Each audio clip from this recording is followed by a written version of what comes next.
A chord of length 120 centimeter is at a distance of 32 centimeter from the center of circle. What is the radius? तो circle एक बना लेते हैं समझाने के लिए आपको। ये एक सर्कल हो गया आपके सामने, बोला गया इसका सेंटर O है और एक कोर्स दे रखा है, ये रहा आपका एक कोड जिसकी लंबाई हमें दे रखी है 120 सेंटीमीटर, 120 सेंटीमीटर। और एक जिह्वा एक वृत्त के केंद्र से 32 सेंटीमीटर की दूरी पर है।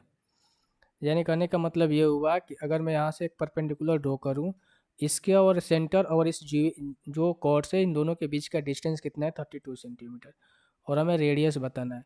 तो हम जानते हैं भैया कि आपका कोड है और सेंटर से मैं कोड पे परपेंडिकुलर लाइन ड्रॉ करूँगा तो कोड्स के दो इक्वल पार्ट में डिवाइड करेगा, यानी 120 है तो ये होना चाहिए 60, ये भी होना चाहिए 60। अब देखो मेरे पास दो चीज़ें बनी गई, एक यहाँ पर एक ये साइड बन गया और आपका ये साइड बन गया, ठीक है, और ये तो परपेंडिकुलर है ही। तो हम यहाँ से पाइथागोरस थ्योरम का इस्तेमाल कर सकते हैं, पर हमें ट्रिपलेट नहीं मालूम है तो क्या करें, हमें दो साइड का ट्रिपलेट दे रखा है कितना 32 और 60, हमें तीसरा साइड का मालूम करना है। इसको काटते हैं कितने से, 4 से मैं काटूंगा तो 4 × 32, 4 से मैं काटूंगा 15।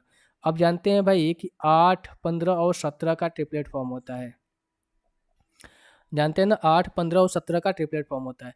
चूंकि इस 32 को 8 बनाने के लिए हमने 4 से डिवाइड किया तो इस और वापस से अब उस 8 को 32 बनाने के लिए 4 से मल्टीप्लाई करना पड़ेगा, इनमें इनमें भी 4 से मल्टीप्लाई करना पड़ेगा। यानी करने का मतलब हुआ कि जो ट्रिपलेट निकल करेगा 17 चौका 68, यानी कि ये वैल्यू हो जाएगी 68। 32, 60 और 68 एक ट्रिपलेट फॉर्म करता है, तो हम कह सकते हैं इसके रेडियस कितनी हो जाएगी भाई 68 सेंटीमीटर, ऑप्शन नंबर 4। अदरवाइज आप चाहो तो यहाँ से निकाल सकते हो, आप इसका नाम दे दो, पी कर दो, इसको एस कर दो, ठीक है भाई। तो ओपी निकालने के लिए आप क्या करोगे, यहाँ से पी एस का स्क्वायर प्लस में ओ एस का स्क्वायर, ठीक है, O P S square equals to P S का स्क्वायर प्लस में ओ एस का स्क्वायर। आप यहाँ से करोगे तो ये वैल्यू निकल कर आ जाएगी।